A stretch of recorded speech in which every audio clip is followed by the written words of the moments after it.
যখন দেখবেন বৃষ্টি হচ্ছে তখন দোয়া করবেন, দোয়া কবুল হবে ইনশাআল্লাহ। দোয়া করার আগে একবার বলবেন আলহামদুলিল্লাহ, কমপক্ষে একবার বলবেন আলহামদুলিল্লাহ রাব্বিল আলামিন, একবার কমপক্ষে। মানে প্রথমে আল্লাহর প্রশংসা করবেন, তারপর একবার দরুদ পড়বেন আল্লাহুম্মা সাল্লি আলা মুহাম্মাদ ওয়া সাল্লিম, তারপর হাত তুলে দোয়া শুরু করবেন। বৃষ্টি পড়ছে, দোয়া শুরু করে দেন, দোয়া কবুল হবে ইনশাআল্লাহ। আজান দিয়েছে, আজান এবং একামতের মাঝখানের সময়টা আছে, এই সময়টা কাজে লাগান, দোয়া কবুল হবে ইনশাআল্লাহ।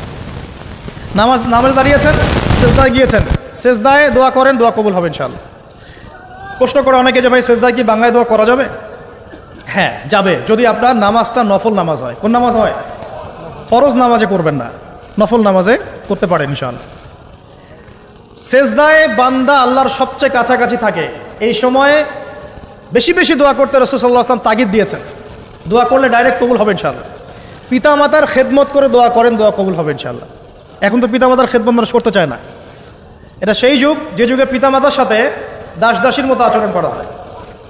সন্তানরা ভুলে গেছো তোমরা যে তোমরা একদিন পিতামাতা হবা। আমরাও কিন্তু একদিন পিতামাতা হব।